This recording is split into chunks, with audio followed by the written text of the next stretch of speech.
नमस्कार दोस्तों, स्वागत आपके अपनी YouTube चैनल आपके अपने परिवार GK by genius Subhash sir. हम इंडिया जीके के अंतर्गत कर रहे थे आधुनिक भारत के बारे में, और आधुनिक भारत में हमने शुरू किए हुए थे नवीन राज्यों के उदय के बारे में।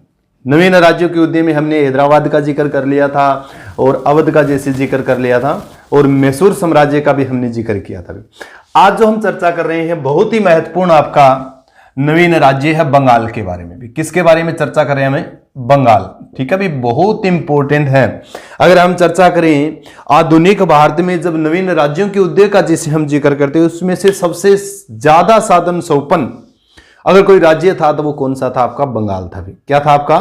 बंगाल। मैंने जैसे आपको पहले ही बताया इस चीज के बारे में, यानी औरंगजेब की जब मृत्यु हुई थी तो औरंगजेब की मृत्यु के बाद में जो औरंगजेब के अधीन जो प्रांत थे, सूबे थे, उन सूबों ने के जो सूबेदार थे, उन सूबेदारों ने अपने आप को क्या कर लिया था? स्वतंत्र घोषित कर लिया था। और स्वतंत्र घोषित करके जिस राज्य के, जिस प्रांत के, जिस सूबे के वो क्या थे? सूबेदार थे, वहां पर उन्होंने एक स्वतंत्र राज्य की स्थापना की। किसकी स्थापना की? एक स्वतंत्र राज्य की स्थापना की। जैसे मैंने बंगाल का जिक्र किया है तो बंगाल के बारे में भी आपको ध्यान होना चाहिए। जैसे ये चीज आपको क्लियर होना चाहिए भी, जो आज का वर्तमान जो है बंगाल है, उस बंगाल, जैसे वेस्ट बंगाल के बारे में हम पढ़ते हैं, पश्चिम बंगाल जो है, उस पश्चिम बंगाल के साथ आपका झारखंड भी था, वेस्ट बंगाल भी था, बांग्लादेश भी था, उड़ीसा भी था और बिहार भी था भी।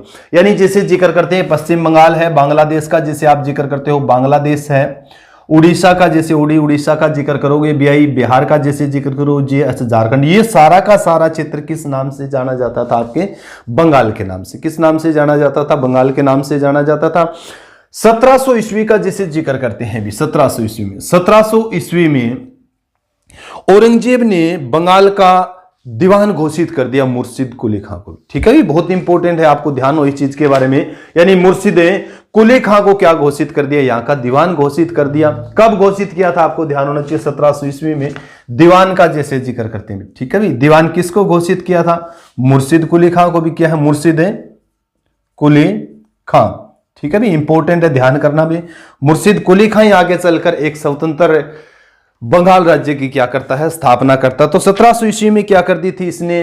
एक इसका दीवान बना दिया। दीवान का मतलब होता है भी वित्त संबंधित अधिकार दे दिए थे इसको। क्या दे दिए थे? वित्त संबंधित अधिकार। सबसे पहले आपको ध्यान होना चाहिए बंगाल प्रांत कहां पर था? भारत में।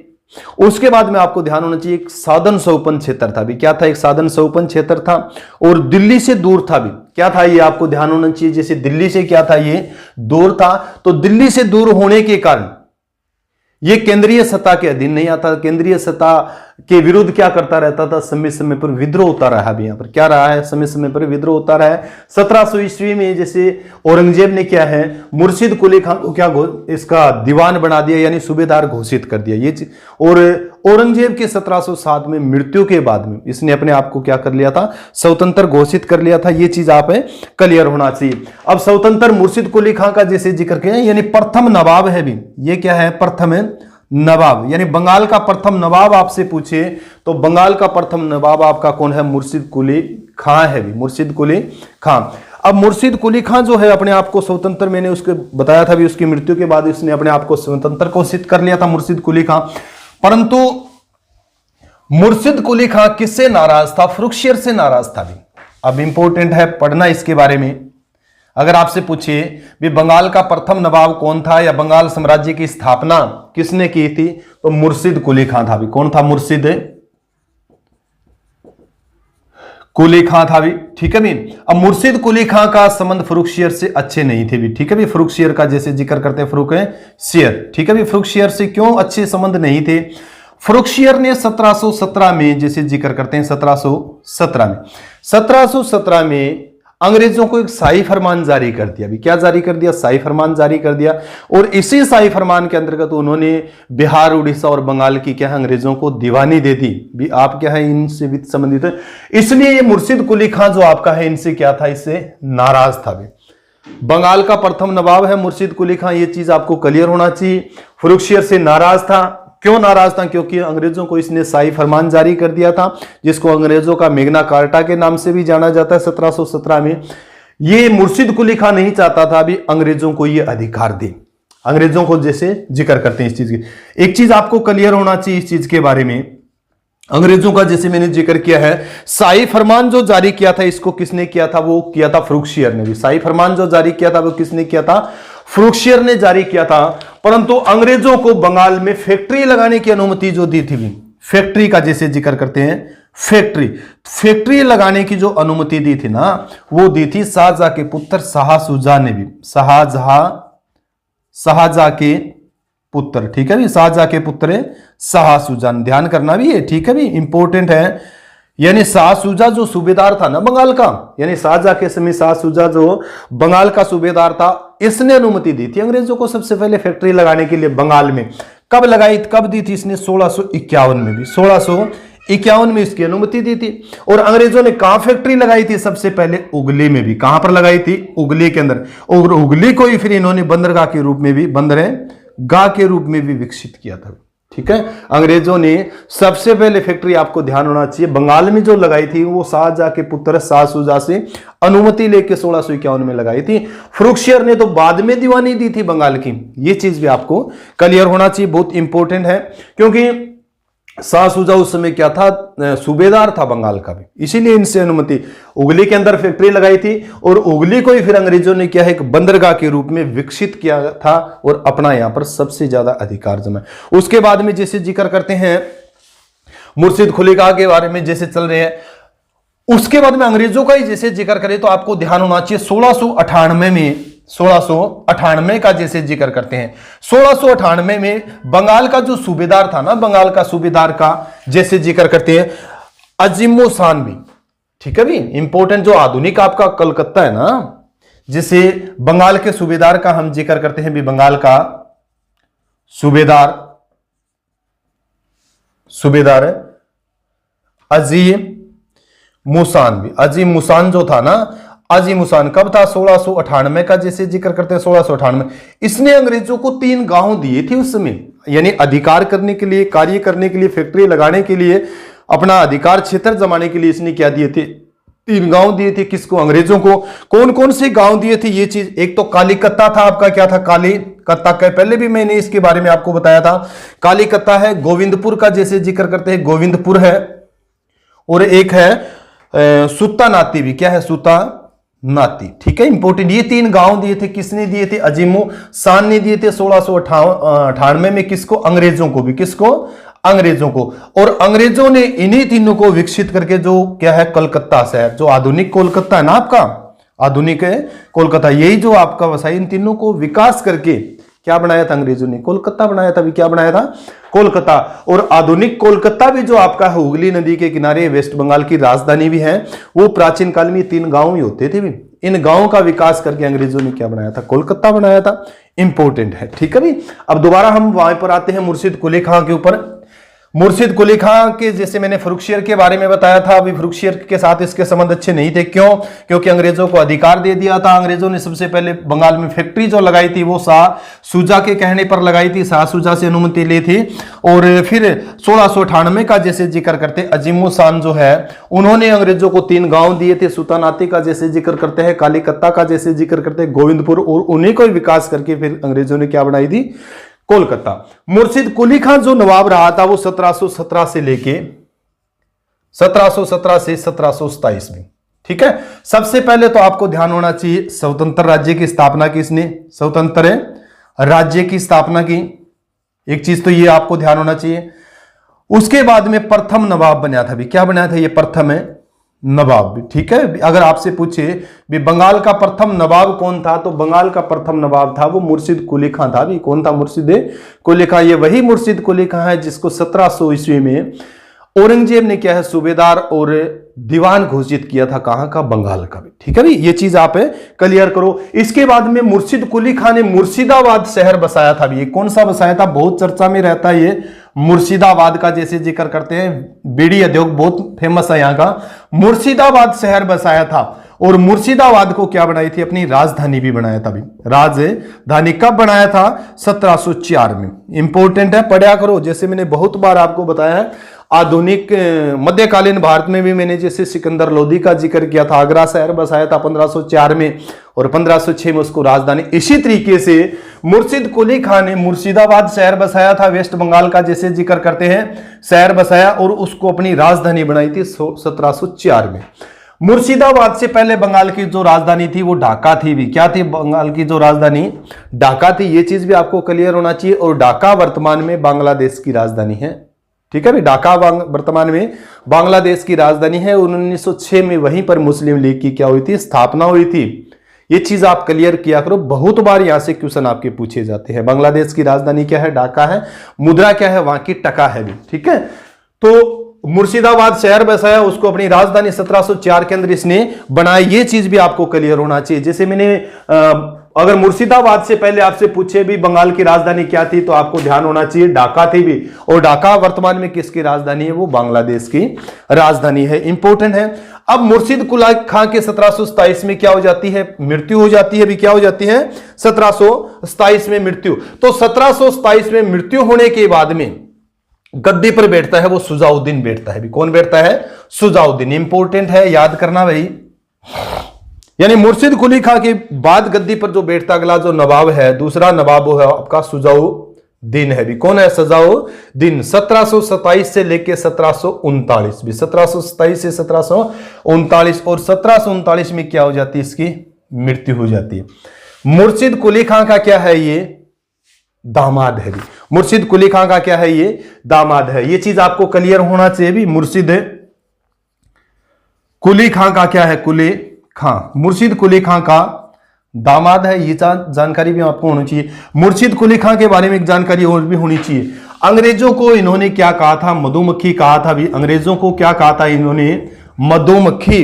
यानी अंग्रेजों को मधुमक्खी का जैसे जिक्र करते हैं, सॉरी भाई, अलवर्दी खां कहता है इनको। मधुमक्खी कौन कहता है, अलवर्दी खां कहता है, ये नहीं कहता। तो मुर्शिद कुली खां के बाद जो गद्दी पर बैठता है वो सुजाउद्दीन बैठता है। सुजाउद्दीन जो है वो मुर्शिद कुली खां का क्या है, दामाद है भी। मुर्शिद कुली खां का क्या है, दामाद। 1727 से 1739 तक गद्दी पर बैठता है। ये मुर्शिद कुली खां जो था ना, ये पहले उड़ीसा का क्या था, सूबेदार था भी। पहले उड़ीसा का क्या था, सूबेदार था। और मुर्शिद कुली खां की मृत्यु के बाद में ये गद्दी पर बैठता है, नवाब बनता है, बंगाल का अगला नवाब है। और 1739 में क्या हो जाती है, इसकी मृत्यु हो जाती है भी। उसके बाद में जैसे जिक्र करते हैं, यानी 1739 में इसकी मृत्यु के बाद जो गद्दी पर बैठता है वो सरफराज जंग बैठता है भी। कौन बैठता है, सरफराज खां भी। कौन बैठता है, सरफराज खां। ये चीज भी आपको क्लियर होना चाहिए। यानी इसी का फिर पुत्र गद्दी पर बैठता है। कौन बैठता है, सरफराज खां भी, ठीक है। और सरफराज खां सिर्फ 1 वर्ष के लिए गद्दी पर बैठता है, 1739 से लेकर 1740 में भी, ठीक है। ये चीज भी आपको क्लियर होना चाहिए। सरफराज खां का जैसे हमने जिक्र किया था, किसका पुत्र था, सुजाउद्दीन का पुत्र था। और 1 वर्ष के लिए गद्दी पर बैठता है 1739 से लेकर 1740 में। ये चीज आपको क्लियर होना चाहिए। अब सुजाउद्दीन जब बंगाल का नवाब बनता है ना, उस समय बिहार का सूबेदार था भी। बिहार का सूबेदार भी, ठीक है भी। तो बिहार का सूबेदार कौन था उस समय, जैसे जिक्र करते हैं, अलवर्दी खां भी। कौन था, अलवर्दी खां भी। ये चीज आप क्लियर करो भी। अलवर्दी खां था, इसने कहा था अंग्रेजों के बारे में, ठीक है भी। यानी उस समय बिहार का जो नवाब कौन था, बिहार का सूबेदार जो था, वो बिहार का सूबेदार था अलवर्दी खां। अलवर्दी खां ने क्या कर दिया था, विद्रोह कर दिया था भी। क्या कर दिया था, विद्रोह। किसके विरुद्ध विद्रोह कर दिया था, सरफराज के विरुद्ध। क्या है, सरफराज के विरुद्ध क्या कर देता है, ये विद्रोह कर देता है। ये चीज आपको क्लियर होना चाहिए। और बंगाल के ऊपर फिर किसका अधिकार हो जाता है, बंगाल का जो नवाब अगला कोई बनता है वो अलवर्दी खां बनता है। कौन बनता है आपका, अलवर्दी खां। खास करके जिक्र करते भी है, यानी 1740 में घेरिया का युद्ध होता है भी। 1740 में कौन सा युद्ध होता है, घेरिया का युद्ध होता है, ठीक है भी। घेरिया का युद्ध होता है। किस किस के बीच होता है घेरिया का युद्ध, सरफराज और अलवर्दी खां के बीच होता है। सरफराज खां क्या हो जाता है, हार जाता है और इसकी क्या कर दी जाती है, हत्या कर दी जाती है सरफराज की भी, ठीक है भी। ये चीज आपको। और बंगाल का अगला जो नवाब बन जाता है, कौन बन जाता है, वो अलवर्दी खां। अलवर्दी खां बंगाल का नवाब बनने से पहले क्या था, आपको ध्यान होना चाहिए। तो बिहार का क्या था, सूबेदार था भी। बिहार का क्या था, उप सूबेदार था। ये चीज भी आपको क्लियर होना चाहिए। अब जो गद्दी पर बैठा है नवाब जो बना है वो अलवर्दी खां बना है। भारतीय इतिहास में अगर हम बंगाल का जब जिक्र करते हैं तो बंगाल के सबसे अच्छे नवाबों के अंदर किसी की गणना होती है तो वो अलवर्दी खां के बारे में होती है, ठीक है भी। यानी अलवर्दी खां का जैसे जिक्र करते हैं, अलवर्दी खां एक अच्छे बंगाल के नवाब के रूप में जाने जाते हैं। जानकारी होनी चाहिए अलवर्दी खां के बारे में आपको। अलवर्दी खां, अलवर्दी खां जो नवाब बनता है वो 1740 से लेकर 1756 तक, ये जानकारी आपको होनी चाहिए। 1756 में क्या हो जाती है, अलवर्दी खां की मृत्यु हो जाती है भी। क्या हो जाती है, अलवर्दी खां की मृत्यु। तो मैंने बताया भी एक अच्छा नवाब था भी, क्या था, एक अच्छा नवाब था, ये आपको जानकारी होनी चाहिए भी। सबसे ज्यादा खासकर इतिहास में पढ़ते हैं भी अलवर्दी के खां के समय में बंगाल को स्वर्ण काल कहा जाता है, स्वर्ण युग कहा जाता है उस समय इसको, ठीक है भी। एक अच्छा शासक था और यही एक ऐसा शासक था जिसने मुगलों को नजराना देने से मना कर दिया था भी, बंद कर दिया था। क्योंकि जितने भी पहले जो नवाब रहे थे वो मुगलों को क्या भेजते थे, धन भेजते थे, नजराना भेजते थे, ठीक है भी, इनाम के तौर पर कुछ भेजते थे। परंतु अलवर्दी खां एक ऐसा नवाब बन के आया बंगाल का जिसने मुगलों को नजराना देना बंद कर दिया भी। क्या कर दिया था, नजराना देना बंद कर दिया था। ये चीज आपको क्लियर होना चाहिए। और उससे पहले अलवर्दी का जैसे मैंने जिक्र किया ही था भी, अलवर्दी क्या था, बिहार का क्या था, नवाब था। और फिर अलवर्दी खान ने बिहार, बंगाल, उड़ीसा और बांग्लादेश जो आपका है उन सभी क्षेत्रों के ऊपर क्या कर लिया था, अधिकार कर लिया था भी। क्या कर लिया था, इसने अधिकार कर लिया था। एक जानकारी और होनी चाहिए भी, इनके समय में क्या होता था, मराठे आक्रमण करते थे। हर वर्ष क्या करते थे, मराठे आक्रमण करते थे, ठीक है भी। मराठे हर वर्ष इनके ऊपर क्या करते थे, आक्रमण करते थे, जिससे इनकी हालत क्या हो जाती थी, पतली हो जाती थी। तो मराठों के साथ भी इन्होंने क्या की थी, संधि की थी भी, ठीक है। ये चीज आपको क्लियर होना चाहिए। मराठों के साथ इन्होंने 1751 में संधि की थी भी। क्या की थी, 1751 में संधि की थी मराठों के साथ। और मराठों को यह कहा भी हम हर साल आपको 12 लाख रुपए चौथ के रूप में देंगे भी। क्या है, 12 लाख रुपए, क्या है, लाख है रुपए चौथ के रूप में। जैसे हम पढ़ते हैं ना चौथ के रूप में, चौथ होगी सरदेश मुखी का जैसे जिक्र करते हैं। ये क्या थे, कर थे भी। क्या थे, कर थे मराठा साम्राज्य में जैसे।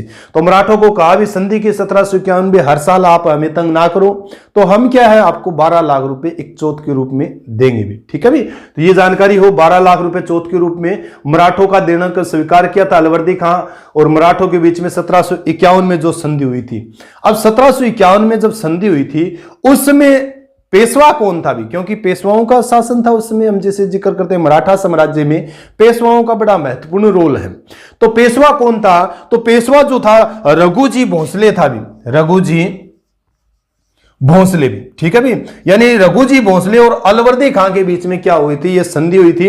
इस संधि के अंतर्गत 12 लाख रुपए देना उनको यानी चौथ के रूप में देना स्वीकार किया था। और उड़ीसा जो है, उड़ीसा वो किसको दिया गया था, वो भी मराठों को दिया गया था। यानी उड़ीसा जो प्रांत था वो उड़ीसा प्रांत किसको दे दिया गया था, वो भी मराठों को दे दिया गया। ये जानकारी हो। 1756 में अलवर्दी खां की क्या हो जाती है, मृत्यु हो जाती है। 1756 में अलवर्दी खां की मृत्यु हो जाती है। और अलवर्दी खां ही कहता है अंग्रेजों को मधुमक्खी, यानी मधुमक्खी की संज्ञा अंग्रेजों को कौन देता है, वो बंगाल का नवाब था अलवर्दी खां।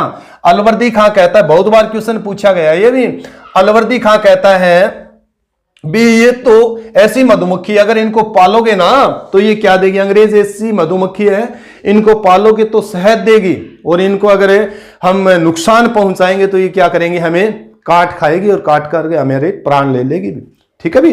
तो मधुमक्खी की संज्ञा दी थी वो अलवर्दी खां ने। उसके बाद में जैसे जिक्र करते हैं, एक चीज आप क्लियर करो इस चीज में, मुर्शिद कुली खां का जैसे जिक्र करते हैं, अलवर्दी खां का जैसे मैंने जिक्र किया था, सुजाउद्दीन का जैसे जिक्र किया था, इनके समय को भारतीय इतिहास में बंगाल का जो क्षेत्र है उसको सवर्ण काल कहा जाता है, यानी सवर्ण क्षेत्र के नाम से जाना जाता था इनके समय को। इसके बाद में जैसे जिक्र करें, सिराजुद्दौला गद्दी पर बैठता है, भी कौन बैठता है, सिराजुद्दौला। बहुत इंपॉर्टेंट, सबसे ज्यादा यहां से क्वेश्चन पूछे जाते हैं। सिराजुद्दौला जो गद्दी पर बैठता है वो 1756 से लेकर 1757 तक, 1757, ठीक है, एक वर्ष के लिए भी। कितने वर्ष के लिए, एक वर्ष के लिए भी। किसका नाती था, आपको ध्यान होना चाहिए, अलवर्दी खां का नाती था भी। अलवर्दी खां की 3 बेटियां थी, 3 बेटियों में से सबसे छोटी बेटी का जो पुत्र था सिराजुद्दौला क्या बैठता है, गद्दी पर बैठता है अलवर्दी। ठीक है भी, तो अलवर्दी का क्या था, ये नाती था। अलवर्दी खान ने पहले ही इसको क्या है, आगाह किया हुआ था अंग्रेजों के बारे में भी, अंग्रेज है ना, इनके साथ किसी तरह का प्रेम प्यार नहीं रखना है आपको भी, ऐसे हैं ये किसी को नहीं बख्शते। मधुमक्खी के बारे में तो इन्होंने कहा भी ये तो एक ऐसी मधुमक्खी है। तो सिराजुद्दौला जो है एक अच्छा शासक के रूप में जाना जाता है, एक अच्छे नवाब के रूप में जाना जाता है। इसके साथ सिराजुद्दौला के साथ अंग्रेजों के संबंध अच्छे नहीं थे भी, अंग्रेजों के संबंध अच्छे नहीं थे भी, ये जानकारी आपको होनी चाहिए भी, अच्छे नहीं थे क्योंकि अलवर्दी खां इसका जो नाना जी था उसने पहले इनको आगाह कर दिया था। और अंग्रेजों के साथ लड़ने वाला, अंग्रेजों का विरोध करने वाला प्रथम नवाब अगर कोई था तो अंग्रेजों का विरोध करने वाला प्रथम नवाब भी आपका सिराजुद्दौला है भी। कौन है, सिराजुद्दौला है। परंतु अंग्रेज सिराजुद्दौला के समय में भी क्या है, अपनी कोठियां स्थापित करने लगे थे, अपने साम्राज्य को विकसित करने लगे थे, जिसका सिराजुद्दौला ने क्या किया था, विरोध किया था। ठीक है, अब सिराजुद्दौला गद्दी पर तो बैठ गया था, नाती था अलवर्दी खां का, परंतु इतिहासकार कहते हैं भी बंगाल का जो शासन है वो अलवर्दी खां के लिए फूलों की सेज नहीं कांटों की सेज साबित हुआ।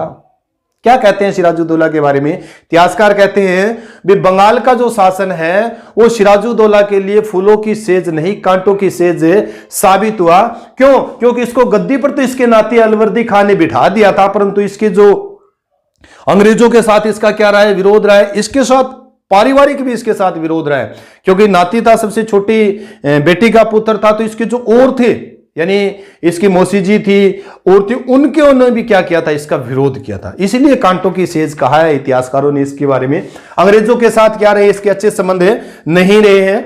अब इसी के समय में आपको ध्यान होना चाहिए कासिम बाजार का जैसे जिक्र करते हैं, कासिम बाजार। ठीक है भी, कासिम बाजार का जैसे जिक्र करोगे कलकत्ता के ऊपर, ठीक है, कलकत्ता यानी कासिम बाजार और कलकत्ता पर अंग्रेजों ने क्या कर ली थी, अपनी कोठियां स्थापित करनी, अपने किले बनाने शुरू कर दिए थे, किले बनाने शुरू कर दिए। तो सिराजुद्दौला ने क्या किया था, इसका विरोध किया था। इसी के अंतर्गत आपको ध्यान होना चाहिए 16 जून 1756 को भी, 1756 को और 4 जून, ठीक है, यानी 16 जून 1756 को तो कलकत्ता के ऊपर और 4 जून 1756 को उसने कासिम बाजार के ऊपर क्या कर लिया था, अधिकार कर लिया था। क्या कर लिया था, ध्यान करना ये, यानी कासिम बाजार के ऊपर 4 जून का जैसे जिक्र करते हैं 1756 को, और कलकत्ता के ऊपर 16 जून 1756 को क्या कर लिया था, अधिकार कर लिया था। किसने, सिराजुद्दौला, क्योंकि इसके ऊपर जो अधिकार जमा रहे थे, कौन जमा रहे थे, अंग्रेज अपनी कोठियां स्थापित कर रहे थे, इसने इसका क्या किया था, विरोध, और इसी विरोध के अंतर्गत सिराजुद्दौला ने इनके ऊपर अपना अधिकार जमा लिया।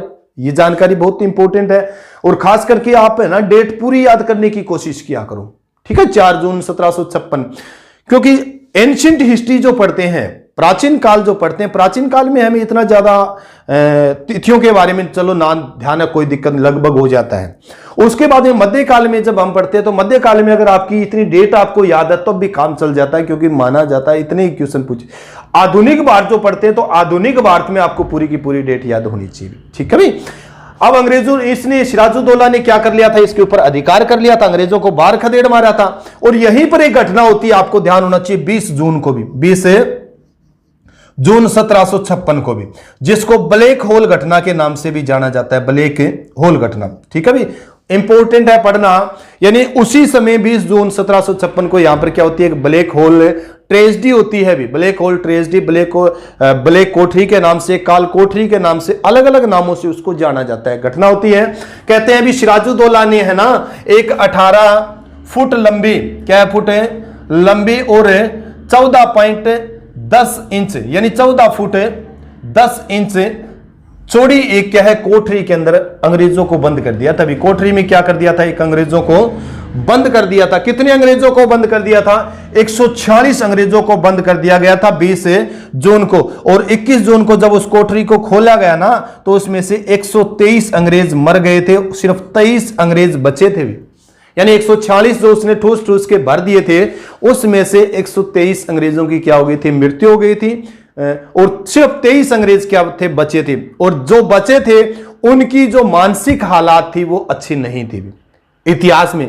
परंतु कहीं भी एक अंग्रेज अधिकारी इसका क्या है वर्णन करता है, जैसे एक अंग्रेज अधिकारी इस घटना के बारे में बताता है भी, और कोई नहीं बताता, एक अंग्रेज अधिकारी विलियम हालवेल है भी। क्या है? William Holwell. पढ़ना जरूर, बहुत इंपॉर्टेंट है भी। विलियम हालवेल, विलियम हालवेल है ना, ये इस घटना की जानकारी देता है। कहीं भी किसी जगह पर ये चीज नहीं लिखी हुई है भी काल कोठरी की जो घटना हुई है, या जो काल कोठरी की जैसे जिक्र किया था मैंने, ये घटना हुई है, ब्लैक ट्रेजेडी का जैसे जिक्र किया, कहीं भी जानकारी नहीं मिलती। सर अब ये विलियम हालवेल ये कहता भी मैं उस समय जब 146 लोगों को अंदर ठूस के भरा गया था उसमें मैं था क्या उसमें, परंतु अगर क्षेत्रफल के हिसाब से देखे और देखे तो भी 146 लोग इस कोठरी के अंदर आते नहीं है। कुछ तो इतिहासकार ये कहते हैं भी सिराजुद्दौला को बदनाम करने के लिए, उसे बदला लेने के लिए, उसके प्रति आक्रोश पैदा करने के लिए क्या है इस घटना को अंजाम दिया गया था। एक काल्पनिक घटना मानते कुछ इतिहासकार तो, परंतु विलियम हालवेल ने अपनी पुस्तक के अंदर इस घटना का क्या किया है, वर्णन किया है। ये थोड़ा सा आपको जानकारी होनी चाहिए। विलियम हालवेल कहता भी मैं उस के अंदर था भी, उस कोठरी के अंदर भी, उस कोठरी में था, तो उस चीज के बारे में भी आप थोड़ा सा क्लियर करो। काल कोठरी की जो घटना है वो 20 जून को हुई थी।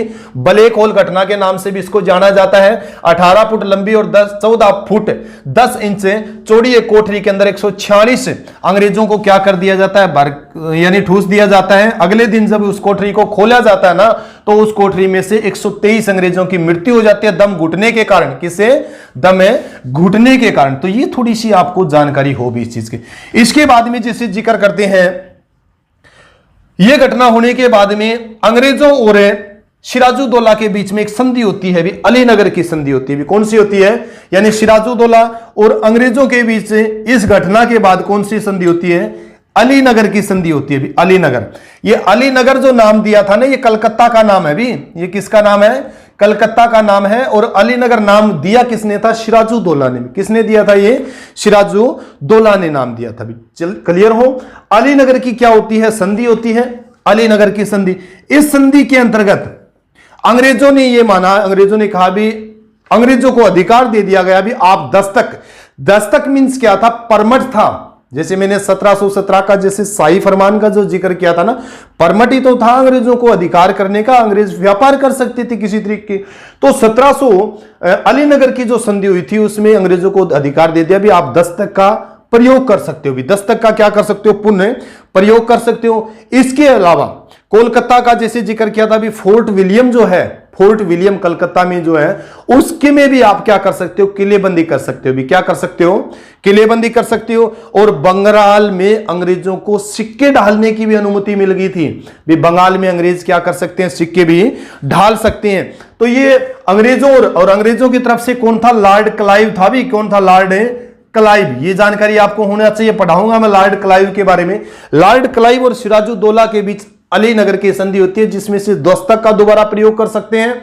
विलियम फोर्ड का जैसे मैंने जिक्र किया, वहां पर भी किलेबंदी वो कर सकते हैं। उसके अलावा बंगाल में सिक्के ढालने की भी इनको क्या मिल गई थी? अनुमति मिल गई थी। ये जानकारी हो, बहुत इंपॉर्टेंट है, क्योंकि लॉर्ड क्लाइव जो है ना, ये बड़ा चतुर था, इसीलिए इसको भारतीय इतिहास में चालाक लोमड़ी के नाम से भी जाना जाता है।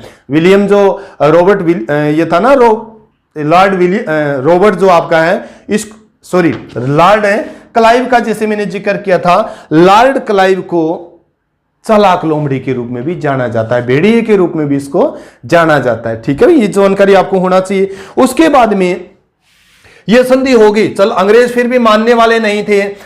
फिर क्या हुआ? सिराजुद्दौला भी एक तरफ था भी, चलो आपको लगा दिया है। सिराजुद्दौला और अंग्रेजों के बीच में फिर एक युद्ध होता है भी 23 जून को भी। कौन सा युद्ध होता है? इंपॉर्टेंट है। सिराजुद्दौला और अंग्रेजों के बीच में प्लासी का युद्ध होता है। वैसे पहले भी मैंने इस युद्ध के बारे में आपको बताया है भी, प्लासी। ठीक है भी, प्लासी का युद्ध भी किस किस के बीच हुआ था? जैसे जिक्र करते हैं सिराजुद्दौला और क्लाइव के बीच में भी। क्लाइव है यानी अंग्रेजों के बीच में ये युद्ध हुआ था। कब हुआ था? ध्यान करें तो 1757 में। मैंने पूरी डेट का जैसे आपको बताया है 23 जून भी। क्या है? 23 जून, इंपॉर्टेंट है, याद करना। 23 जून 1757 को क्या होता है? प्लासी का युद्ध होता है। एक तरफ कौन होता है? सिराजुद्दौला, दूसरी तरफ कौन होता है? अंग्रेजों की तरफ से लॉर्ड क्लाइव का जैसे हम जिक्र करते हैं। ठीक है, क्लाइव। तो इस युद्ध में जो विजित होते हैं वो कौन होते हैं? अंग्रेज होते हैं भी। ठीक है, यानी रॉबर्ट जो लॉर्ड क्लाइव है वो विजित होता है, ये जानकारी होना चाहिए। और सिराजुद्दौला क्या हो जाता है, इस युद्ध में हार जाता है। क्यों होता है भी, ये जानकारी भी आपको होना चाहिए इस चीज के बारे में, क्योंकि अंग्रेजों का जो साथ दिया था उस समय, क्या दिया था अंग्रेजों का साथ, यानी 23 जून 1757 को ये युद्ध हुआ था सिराजुद्दौला क्लाइव के बीच में। पलासी जगह है एक बंगाल में, नदिया जिले का जैसे जिक्र करते हैं, पलासी बंगाल में, नदिया जिला जैसे पढ़ते हैं ना, नदिया जिला है जैसे, उस जिले के अंदर ये युद्ध हुआ था। ठीक है, भागीरथी का नदी का जैसे जिक्र करते हैं, भागीरथी या हुगली नदी के नाम से जिसको जाना जाता ना आज, वहां पर ये युद्ध हुआ था। इस युद्ध में अंग्रेजों का लॉर्ड क्लाइव का जो साथ दिया था वो राय दुर्लभ ने दिया था, ये ध्यान होना चाहिए। राय दुर्लभ का जैसे जिक्र करते, दुर्लभ जो है, और एक था मीर जाफर भी, क्या था, मीर जाफर, इंपॉर्टेंट है भी। मीर जाफर और राय दुर्लभ ने क्या की थी, सिराजुद्दौला से दगाबाजी की थी, गद्दारी की थी, और इसी गद्दारी से क्या है, लॉर्ड क्लाइव जीत गया था, अंग्रेज जीत गए थे, आपको ध्यान होना चाहिए। और बाद में फिर क्या है, सिराजुद्दौला के बाद में मीर जाफर को क्या बनाया गया था, बंगाल का नवाब बनाया गया था। ठीक है भी, तो सिराजुद्दौला के साथ ये युद्ध हुआ था। इसमें सिराजुद्दौला को जो पकड़ा था वो मीर कासिम ने, ठीक है भी, किसने पकड़ा था, मीर कासिम, किसका दामाद है, मीर जाफर का दामाद है, इसने पकड़ा था। और सिराजुद्दौला की हत्या की थी मीरन ने भी, किसने हत्या की थी, मीरन ने। मीरन किसका पुत्र था, मीर जाफर का पुत्र था, यानी पकड़ता इसका दामाद है सिराजुद्दौला को, मीरन इसकी हत्या करता है। और इतिहासकार कहते हैं भी इसकी हत्या करके इसके शरीर के टुकड़े टुकड़े करके हाथी के ऊपर लद के सारे शहर के अंदर घुमाया गया था भी सिराजुद्दौला। तो ये चीजें भी थोड़ा सा आप पढ़ो भी। सिराजुद्दौला की हत्या कर दी गई थी इस युद्ध के बाद में। हत्या करने के बाद में उसके शरीर के टुकड़े टुकड़े करके क्या है, कहां पर घुमाया गया था, हाथी के ऊपर रखकर सारे शहर के अंदर उसको घुमाया गया था। यह चीज आपको क्लियर होना चाहिए। खासकर इतिहासकारों ने टिप्पणी भी की है इस युद्ध के बारे में। के.एम. पणिक्कर का जैसे हम जिक्र करते हैं भी, क्या है, के.एम. पणिक्कर, इंपॉर्टेंट है पढ़ना, के.एम. पणिक्कर। के.एम. पणिक्कर जो है, इन्होंने कहा है भी प्लासी का युद्ध एक सौदा था भी। प्लासी का जो युद्ध क्या था, एक है सौदा। प्लासी का युद्ध एक सौदा था जिसमें बंगाल के धनी सेठों, जिसमें बंगाल के धनी सेठों और मीर जाफर ने नवाब को अंग्रेजों के हाथ बेच दिया भी।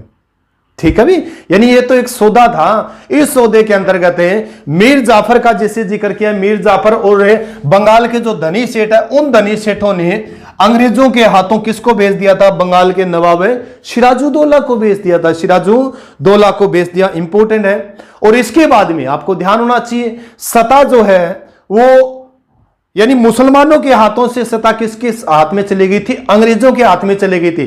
सिराजुद्दौला तक तो मुसलमानों के हाथ में थी सत्ता, उसके बाद किसके हाथ में चली गई थी, वो अंग्रेजों के हाथ में चली गई थी। ये चीज आपको क्लियर। और वास्तविक जो अब हम पढ़ते हैं ना, बहुत बार आपने पढ़ा भी इस चीज के बारे में भी, अंग्रेजों का भारत में साम्राज्य कब कायम हुआ अच्छी रूप से, तो प्लासी के युद्ध के बाद में अंग्रेज क्या हो गए थे, कायम हो गए थे भारत के अंदर। यानी भारत में अंग्रेजी साम्राज्य की स्थापना किस युद्ध के बाद हुई थी, तो प्लासी के युद्ध के बाद। किस युद्ध के बाद में, प्लासी के युद्ध के बाद में। और प्लासी के युद्ध के बारे में और भी आपको जानकारी होनी चाहिए। प्लासी का युद्ध भारतीय इतिहास में सबसे छोटा युद्ध था भी।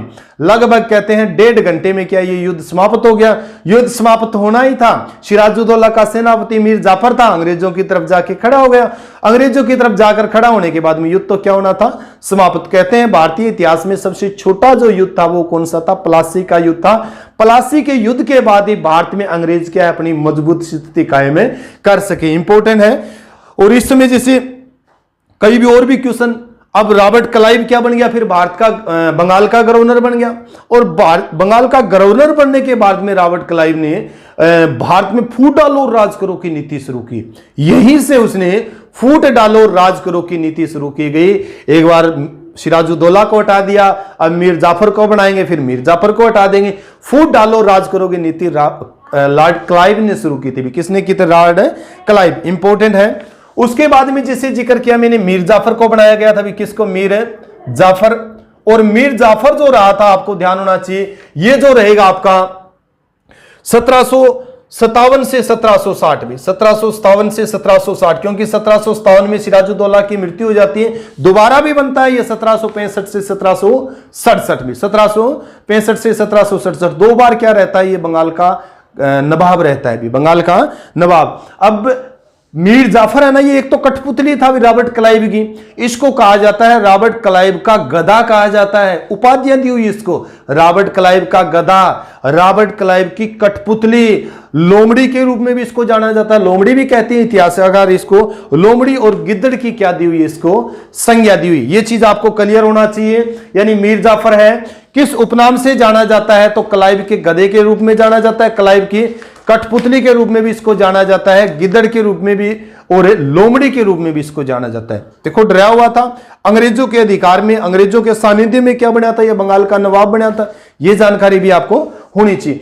अब मीर जाफर जो 1760 में, अब एक जानकारी आपको थोड़ा सा और होना चाहिए इस चीज के बारे में, यानी बंगाल के गवर्नर का जैसे जिक्र करते हैं ना, बंगाल के गवर्नर भी, तो बंगाल के गवर्नर का जैसे जिक्र करें तो बंगाल का गवर्नर एक तो क्लाइव का जैसे मैंने जिक्र किया था, क्लाइव जो रहता है वो 1757 से लेकर 1760 तक रहता है। 1760 में कहां चला जाता है, ब्रिटेन चला जाता है, फिर दोबारा आता है ये 1765 के अंदर, क्या आता है 1765 में दोबारा।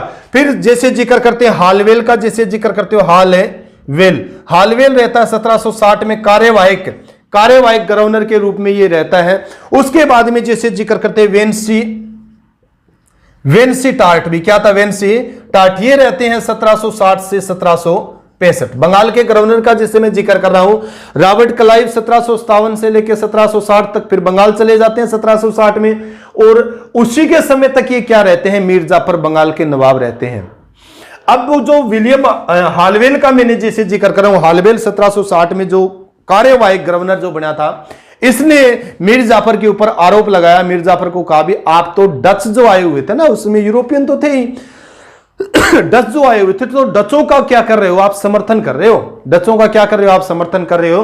तो इसके विरुद्ध क्या है, प्रस्ताव लाया गया, और इसी प्रस्ताव के अंतर्गत आपको ध्यान होना चाहिए, वेंसी टार्ट ने इसको क्या कर दिया था, पद मुक्त कर दिया था। क्या कर दिया था, पद मुक्त कर दिया था, इसको पद से हटा दिया था, और किसको बना दिया था, मीर कासिम को भी, किसको, मीर कासिम को। ये जानकारी आपको हो भाई, मीर कासिम को क्या बना दिया था, फिर नवाब बना दिया, इसको पद से हटा दिया। किसने, इसके विरुद्ध प्रस्ताव हालवेल ने पास किया था, क्योंकि ये किसकी जो सहायता कर रहा था, डचों की सहायता कर रहा था। और फिर क्या है, वेंसी टार्ट ने इसको पद मुक्त कर दिया। पद मुक्त करके आपको ध्यान होना चाहिए, मीर कासिम को क्या बिठाया गया था, गद्दी पर बिठाया गया था। मीर कासिम जो रहता है गद्दी पर बैठा हुआ, वो 1760 से लेकर 1763 तक भी, ठीक है भी, 1760 से 1763 ये भी जानता था मीर कासिम भी, चलो इसको गद्दी पर जरूर बिठा दिया, नवाब बना दिया। मीर कासिम जो था ये दामाद था मीर जाफर का भी, दामाद था किसका, मीर जाफर का, गद्दी पर बैठ जाता है, परंतु ये अंग्रेजों की चाल से वाकिफ था, ये सोचता था, समझता था, कहता भी था भी अंग्रेज किसी के सगे संबंधी नहीं है, भी अंग्रेज किसी के सगे संबंधी नहीं है, ये चीज आपको क्लियर होना चाहिए। अब मीर जाफर को भी इन्होंने बिठाया था, मीर कासिम को भी, इसीलिए इतिहासकार, कुछ इतिहासकार अंग्रेजों को यहां किंग मेकर की संज्ञा भी देते हैं, ठीक है भाई। अंग्रेज जो है यहां पर क्या उतारते हैं, अब जैसे मीर जाफर को बनाया, फिर मीर कासिम, फिर मीर जाफर को बनाया, ऐसी जो स्थिति चलती है भारतीय इतिहास में। हमें खासकर सैयद बंधुओं का जिक्र करते, तो सैयद बंधु भी तो नीरव निर्माता थे मुगल काल, उत्तरोत्तर मुगल काल में। अगर हम बंगाल में अगर हम स्थिति के बारे में देखें तो अंग्रेज भी यहां पर क्या थे, निरप निराता, किंग मेकर थे, राजा बनाने वाले थे। मीर कासिम को बनाया था, और मीर कासिम ने क्या है, अपनी राजधानी मुंगेर स्थानांतरित की थी। मुंगेर इंपोर्टेंट है क्लियर करना भी, यानी राजधानी कहां लेकर गया था, ये बिहार में, जो वर्तमान बिहार है, वहां पर मुर्शिदाबाद। देखो पहले ढाका से मुर्शिदाबाद आई, और अब मुर्शिदाबाद से कहां चली गई आपकी राजधानी, मुंगेर। किसके काल में, मीर कासिम। और मीर कासिम ने मुंगेर में ही फिर एक तोपखाने का भी, ठीक है, तोप खाने का गठन किया भी, तोपखाने का गठन किया, और यहीं पर अंग्रेजों के विरुद्ध वो सेना पुनर्गठन करने लगा भी। यानी मुंगेर में ही उसने तोपखाने का गठन किया, और मुंगेर में अंग्रेजों के विरुद्ध सेना का भी पुनर्गठन। जब अंग्रेजों को इस चीज के बारे में पता चला, अंग्रेजों ने क्या कर दिया, इसके ऊपर आक्रमण कर दिया। और फिर क्या है, मीर कासिम 1763 में कहां भाग गए, अवध भाग गया। अभी कहां पर भाग गया, अवध, ठीक है भी, ये जानकारी आपको होनी चाहिए भी। यानी अंग्रेजों ने जब मुंगेर के ऊपर मीर कासिम पर हमला किया, तो मीर कासिम कहां भाग गया था, मुंगेर भाग गया था। मैंने पहले भी बताया था, उत्तरोत्तर मुगल काल का जैसे जिक्र किया था, अवध साम्राज्य का जब मैंने जिक्र किया था, तब भी इस चीज के बारे में आपको बताया था भी। कहां पर भाग गया था ये भाग गया था आपके अवध भाग गया था सुजाउद्दौला का, जैसे जिक्र करते हैं सुजाउद्दौला के पास, सुजाउद्दौला के पास भाग गया था।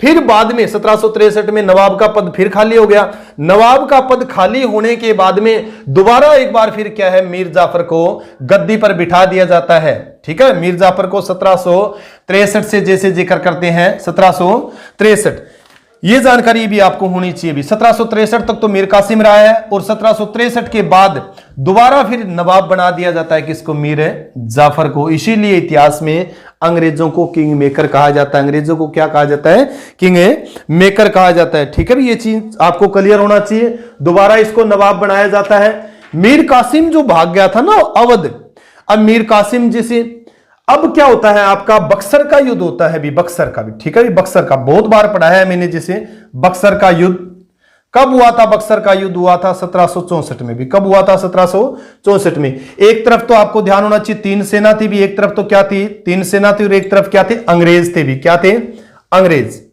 अब तीन सेना कौन थी आपको ध्यान होना चाहिए। अवध का नवाब था सुजाउद्दौला का, जैसे जिक्र करते हैं। बंगाल का नवाब था मीर कासिम का, जैसे जिक्र करते हैं। और मुगल शासक था आपका कौन सा था, मोहम्मद शाह आलम द्वितीय। क्या था, शाह आलम द्वितीय। यानी बक्सर का युद्ध होता है 1764 में, किसके बीच होता है, एक तरफ तो तीन सेनाएं थी आपको ध्यान होना चाहिए, और एक तरफ क्या थे, अंग्रेज थे भी। क्या थे, एक तरफ है अंग्रेज थे। ठीक है, अंग्रेजों का जो नेतृत्व करने वाले जो सेनापति थे वो कौन थे आपको ध्यान, एक्टर मुनरो का जैसे जिक्र करते हैं। कौन थे, एक्टर मुनरो। ठीक है भी, तो इंपोर्टेंट है। सबसे पहले इन तीनों ने, अवध का नवाब था सुजाउद्दौला, बंगाल का नवाब मीर कासिम, और मुगल जो बादशाह शाह आलम द्वितीय का जैसे जिक्र, इन तीनों ने कहा भी हमें अंग्रेजों का किसी तरीके से मिलकर क्या करना चाहिए, सामना करना चाहिए, नहीं तो एक दिन हमारा क्या है, साम्राज्य को ये खत्म कर देंगे, निगल जाएंगे। इसीलिए तीनों सेनाओं ने इकट्ठा होकर क्या किया था, बक्सर का युद्ध किया था। वर्तमान बिहार में है बक्सर, 1764 का युद्ध हुआ था। ठीक है, 1764 में अंग्रेजों का जो कर रहे थे नेतृत्व, मैंने बताया था हेक्टर मुनरो भी ब्रिटिश सेनापति था भी। ये अंग्रेज कौन था, एक्टर मुनरो। कई बार क्वेश्चन पूछा गया भी, एक्टर मुनरो। एक्टर मुनरो क्या था, ये ब्रिटिश सेनापति था। एक तरफ क्या थे, तीन थे, और कहते हैं भी लगभग 40 से 60 हजार क्या थे, इन तीनों के सेना में सैनिक थे। और अंग्रेजों के पास कहते हैं 7,500 ही सैनिक थे। फिर भी इनकी सेना को हरा दिया था अंग्रेजों ने। अत्याधुनिक थी भी उनकी सेना, क्या थी, अंग्रेजों की सेना अत्याधुनिक थी। ये चीज भी आपको क्लियर होना चाहिए। और बंगाल में बुरी तरह से क्या हुए थे, ये पराजित हुए थे। और इस युद्ध के बाद में भी अंग्रेजों की जो स्थिति है बंगाल में दृढ़ हो गई थी भी। ठीक है, मजबूती के साथ वो रहे थे। ये चीज आपको क्लियर होगी। ठीक है भी, और अंग्रेजों का क्या हो गया था, पूर्ण रूप से इसके ऊपर अधिकार हो गया था। अब कुछ इतिहासकार तो कहते भी हैं भी प्लासी के युद्ध को क्या है, बंगाल के ऊपर अंग्रेजों का राज सही रूप से स्थापित नहीं हुआ था। कहते हैं भी अंग्रेजों का बंगाल के ऊपर सही जो स्थापित हुआ था ना, राज जो स्थापित हुआ था, बक्सर के युद्ध के बाद हुआ था।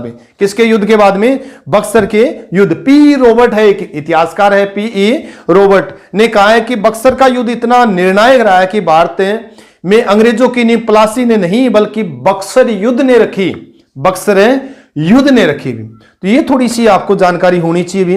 और इसी के अंतर्गत इस युद्ध के बाद आपको ध्यान होना चाहिए इलाहाबाद की संधि भी होती है भी। इलाहाबाद की संधि, इलाहाबाद की संधि का जैसे जिक्र करते हैं तो इलाहाबाद की जो संधि होती है अवध के नवाब सुजाउद्दौला के बीच में होती है। ठीक है भी, यानी अंग्रेज और अवध के नवाब सुजाउद्दौला के बीच में। और दूसरा जैसे जिक्र करते हैं जो मुगल बादशाह है शाह आलम का जैसे जिक्र करते हैं, शाह आलम और अंग्रेजों के बीच में ये संधि होती है। ठीक है भी, तो इंपॉर्टेंट है पढ़ना इस चीज के बारे में। इलाहाबाद की संधि, इलाहाबाद की संधि कब हुई थी, इलाहाबाद की संधि का जैसे जिक्र करते तो इलाहाबाद की संधि हुई थी 12 अगस्त 1765 को भी। 1765 किस किस के बीच में, सुजाउद्दौला का जैसे जिक्र किया था, सुजाउद्दौला प्लस अंग्रेजों के बीच में, अंग्रेजों के बीच। और दूसरी जैसे जिक्र करते हैं मुगल बादशाह का जैसे जिक्र करते हैं शाह आलम, शाह आलम द्वितीय प्लस अंग्रेजों के बीच। ठीक है भी, अंग्रेजों के बीच। ये चीज आपको क्लियर होना चाहिए भी। यानी इलाहाबाद की जो संधि होती है वो अवध के नवाब के बीच और अंग्रेजों के बीच में, और दिल्ली का जो राजा है मुगल बादशाह का जैसे जिक्र करते हैं शाह आलम द्वितीय और अंग्रेजों के बीच में। शाह आलम द्वितीय को आपको ध्यान होना चाहिए। अब क्या है, सुजाउद्दौला ने क्या है, कड़ा और इलाहाबाद का क्षेत्र अंग्रेजों को दे दिया था। अभी किसको दे दिया था, इस संधि के अंतर्गत है, कड़ा जो इलाहाबाद के पास है, कड़ा और इलाहाबाद जो अंग्रेजों को दे दिया था। और वही कड़ा और इलाहाबाद है अंग्रेजों ने शाह आलम द्वितीय को दे दिया था भी, ठीक है भी, शाह आलम द्वितीय ने। और पेंशनर घोषित कर दिया था, पेंशन निर्धारित कर दी थी शाह आलम की भी, बहुत इंपॉर्टेंट है। अंग्रेजों का पेंशनर बनने वाला प्रथम शासक भी, अंग्रेजों का पेंशनर बनने वाला भी, पेंशनर है बनने वाला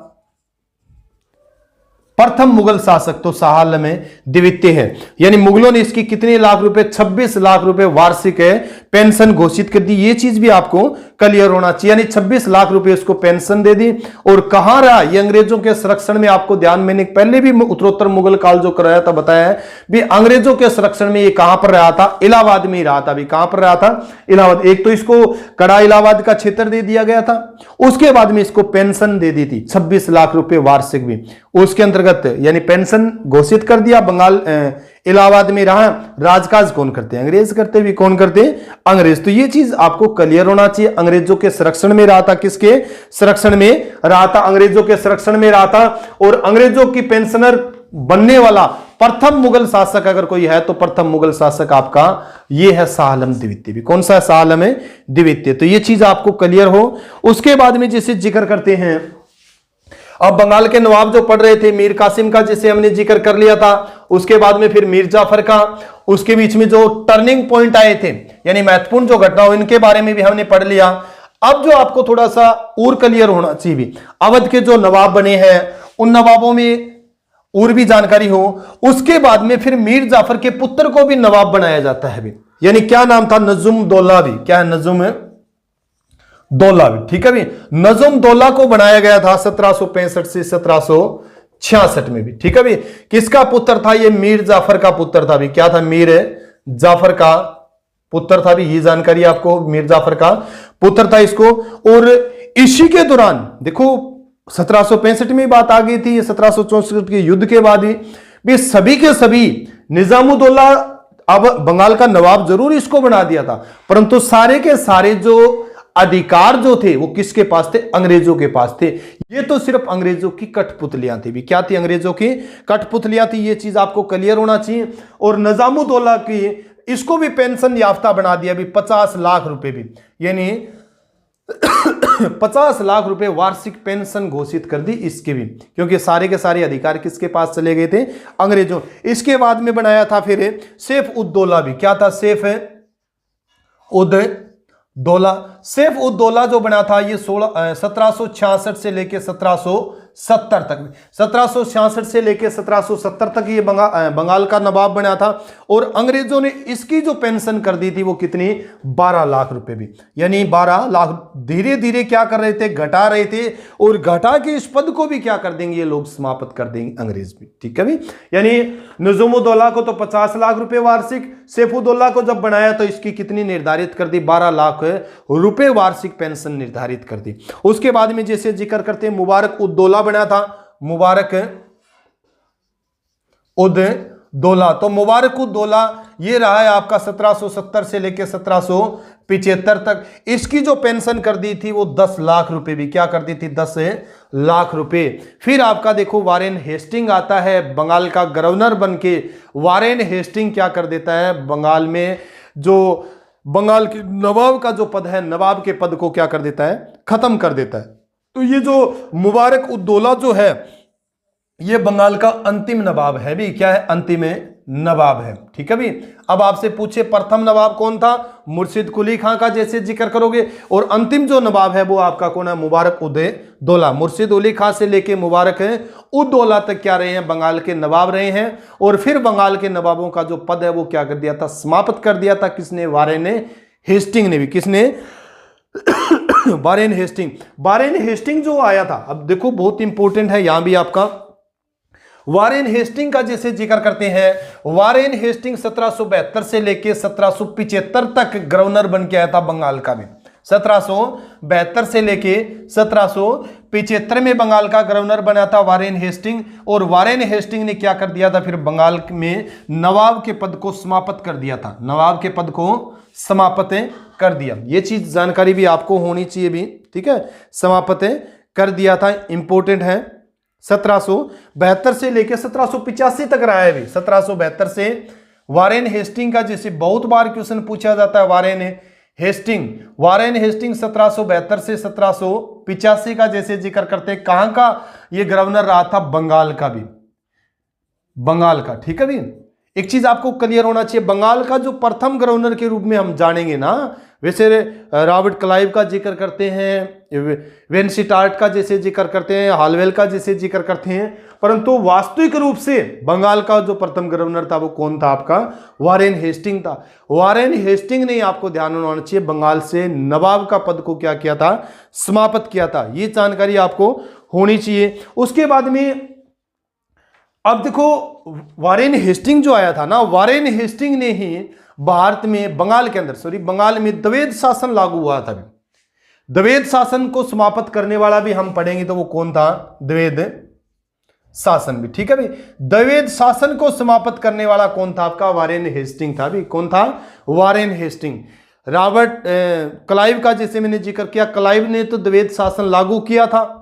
भारत में द्वैध शासन लागू करने वाला कोई है तो वो कौन है? रॉबर्ट क्लाइव है। और उसको खत्म करने वाला कौन है बंगाल से? तो वो है आपका वारेन हेस्टिंग। कौन है आपका? Warren Hastings. पढ़ना इसके बारे में। अब द्वैध शासन जो है ये क्या बला है भी, क्या चीज है भी, ये जानकारी भी आपको होनी चाहिए भी। द्वैध शासन का जैसे जिक्र करते हैं ना, दोहरा शासन, द्वैध का मतलब क्या होता है?